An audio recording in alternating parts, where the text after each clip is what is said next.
Howdy, my name is Nonat, and I'm in a really interesting position right now when it comes to Pathfinder 2e. If you're not aware, I spent the last few months on hiatus from making videos regarding Pathfinder, and it doesn't just end there. I actually got so busy with my real life that I had to take a break from TTRPGs almost entirely, so I didn't play Pathfinder for a for a solid 2 to 4 months. And then I got a comment just a few days ago before my return to making content on YouTube. And it was a reaction to the beginner box of PF2. I'll put the comment here on screen if I can find it. And it inspired me to make this video. I've made plenty of videos talking about beginner tips for PF2 and differences between 2e and D&D 5e, which I'll link in the description if you want to go check those videos out. Please do, they're bangers. But I realized I've never made a video giving beginner tips for combat in Pathfinder 2e. So that's exactly what we're gonna do right here. Welcome to 5 beginner tips for combat in Pathfinder 2nd Edition. If you find this video useful, please do leave a like and a comment and send it to somebody you think could use the advice. And if you'd like to support this channel and get more of this content coming, there is a link to my Patreon in the description below. All members of my Patreon get their name on screen just like that. There's only one tier, $10 a month, and it helps me out immensely. Thank you. Tip number 1, damage is high and hit points are not. In this game, a single crit or a couple lucky hits can drop a player character, especially if they're not a high hit point, high armor class.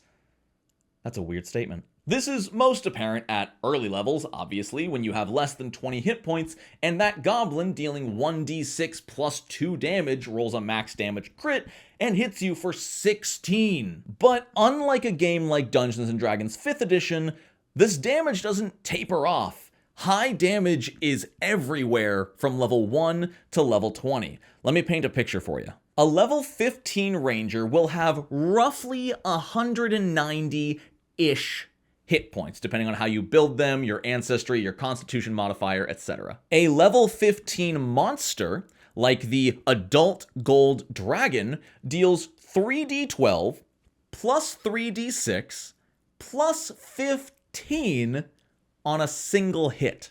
This normal Jaws attack deals an average of 33 damage on a normal hit, with that average skyrocketing to 66 on a crit. This dragon can also attack up to 4 times per turn with its Draconic Frenzy feature. So, by law of averages, it's probably going to hit you at least twice, with one of them possibly being a critical hit. You're looking at a probability of about 100 damage per turn. And this is an equal level creature, meaning a moderate encounter is fighting at least 2 of them. This moderate encounter against 2 equal level enemies is putting out 200 damage per turn on average against your party. And sure, you have a party of 4 or 5, and so your total hit point pool is probably close to 800 to 1,000 hit points. But that's still a lot of damage coming your way, especially if those hits are criticals, which is leading me right into tip number 2.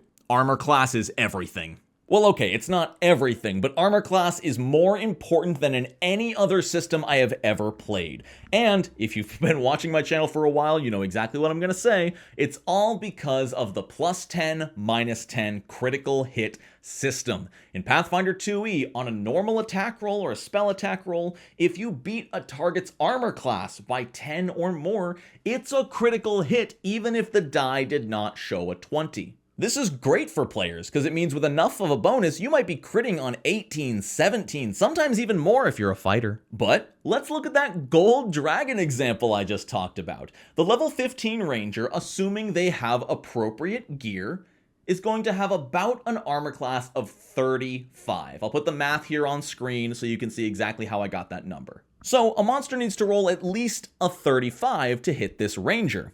Well, that adult gold dragon, an equal leveled opponent, has a +30 to hit.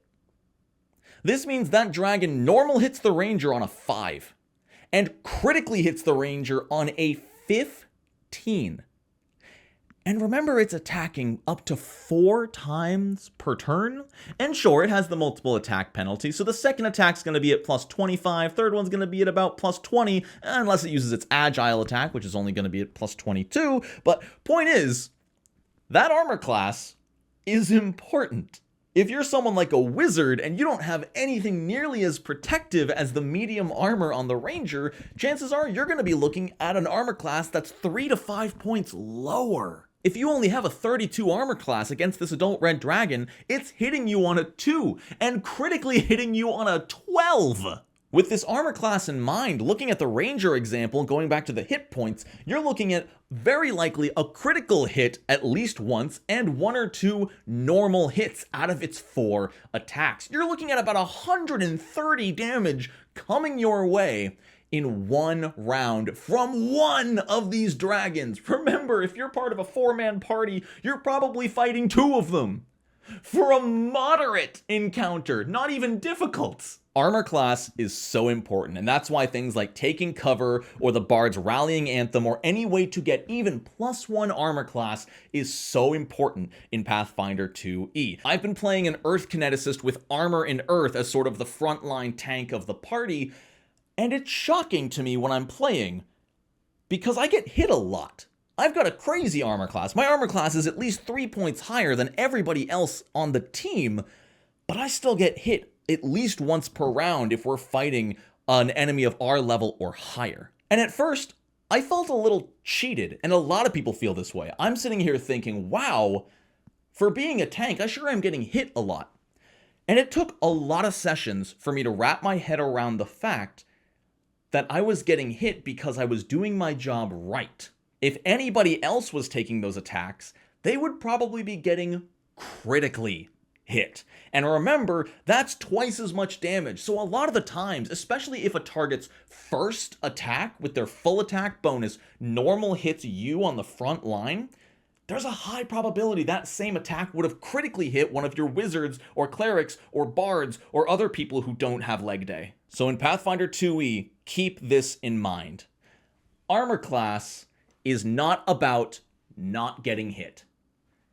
It's about not getting crit. And because of that, you're gonna get hit. You're gonna take damage, which leads to tip number 3. Healing is vital. Vital. It's a life pun. I'm hilarious. Because your front line is going to be taking a beating, not necessarily a huge critical hit beating, but a normal, regular, every round damaging beating, having access to healing is incredibly important. But I don't want to say you need to bring a cleric along, because you don't. The basic heal spell seen right here is the single strongest form of healing in the game outside of some crazy level 20 class features. For 2 actions, you're going to restore 1d8 plus 8 to any target equal to your spell rank. At level 3, this restores 2d8 plus 16. Most of your max healths are only like 30. Because of this, Pathfinder 2e tends to work on a very swinging basis, where as long as you can survive the hit, you might get crit by that adult gold dragon for 66 damage. But you know what your cleric can do with an 8th level heal spell? 8d8 plus 64 in healing. Now, as I said, you don't need a cleric to do this. Obviously, you can do it with a druid, but you don't even necessarily need a dedicated healer. You don't need someone whose only job is throwing out heal spells, because, you know, some people might enjoy it, but overall, that's not that fun to be forced into that role. Luckily, there's a lot of ways around this without wasting your own spell slots, or if you're a spontaneous caster, you don't have to waste a place in your spell repertoire. Instead, consider picking up a few scrolls of heal or a wand of heal. The heal spell is on the divine and primal spell list, meaning half the spellcasters in the game can use the heal spell. Not all of them. Not every party is going to have a divine or primal caster, but if you do, and you don't want them to necessarily have to take the heal spell, pick up a wand. That is a 1 per day blast of healing you can apply to any party member for 2 actions. The heal spell is incredibly powerful. I would wager to call it overpowered because of how insanely bursty its heal is. There's plenty of other options like the soothe spell or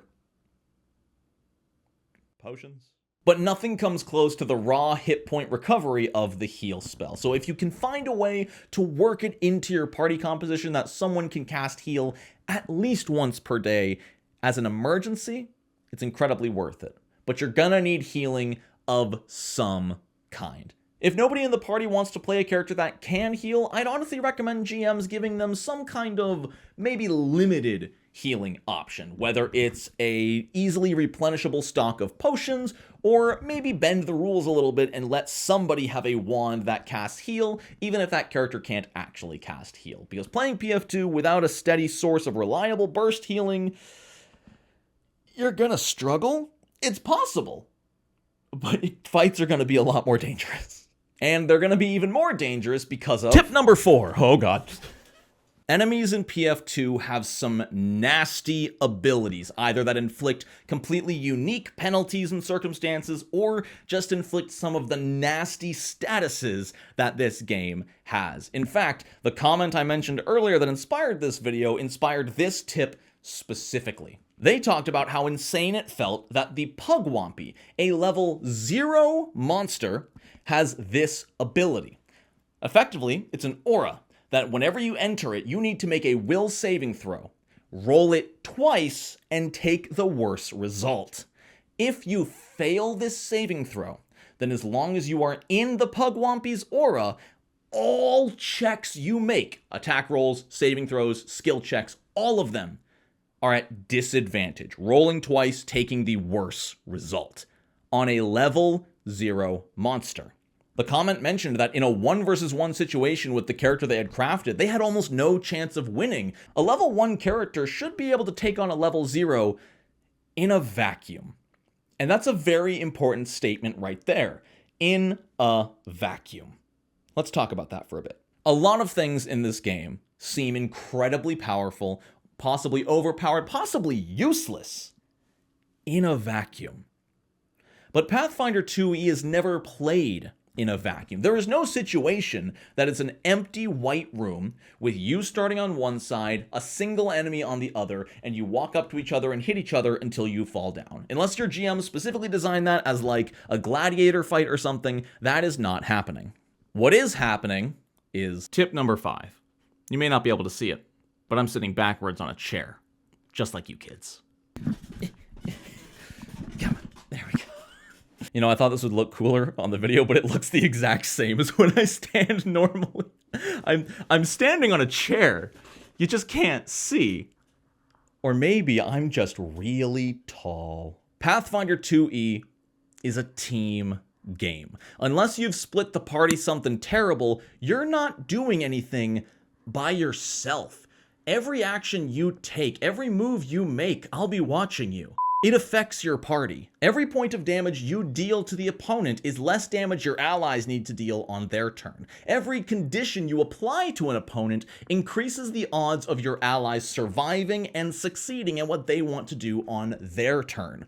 I want to use the Pugwampy as an example. So, this character, we'll say they made a fighter. I think they said a ranger or something, but we'll say they made a fighter, and that fighter is up front fighting the Pugwampy. And because they failed their saving throw, because they rolled with disadvantage, it's incredibly likely, because they failed, all of their attack rolls have disadvantage. So they're only normal hitting instead of critting. But in reality, especially the second and third attack, they're missing every single time. They can maybe land 1 hit per round on this thing, and it can do the same, dealing fairly equivalent damage back to the player.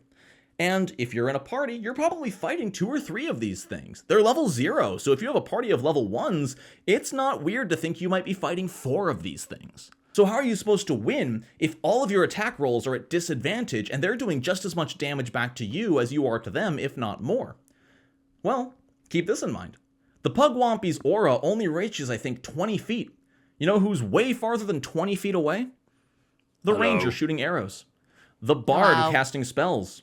The wizard using electric arc for the 14th time that session. Just because something seems incredibly unfair in a vacuum doesn't mean it's unfair in practice, because there's so much more going on in this game than what your character is doing and what is being done to them. It's very easy to look at a single class feature, to look at a single spell, to look at a magic item and say, wow, that's worthless because I don't get to do any damage, because it doesn't make me any stronger. And I absolutely had this issue for a long time. I still do it occasionally, and if you look at a lot of my older videos, I complain about things that are actually really useful a lot, because I was looking at them in a vacuum. I was not looking at them in the grand scope of a team game. If you're in a 1 versus 1 situation, then something like the demoralize action doesn't seem that useful. Why would I forego one of my attacks that could hit and do damage just to inflict -1 to their armor class? Sure, my third attack might not have a huge chance of hitting, but at least it does damage, while demoralize doesn't. But think of it like this.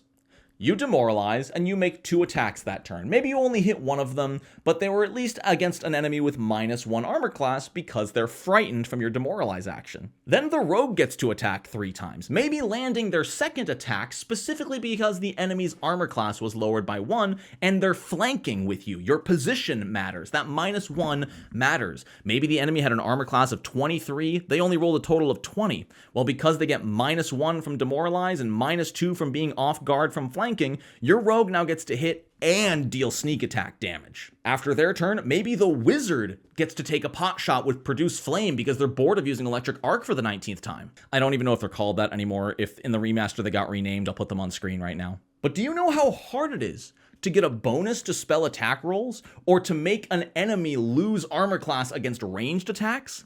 It's really hard. Ranged attacks are inherently less accurate than melee because they can't flank. So while it seems like that -1 armor class doesn't mean that much, think again.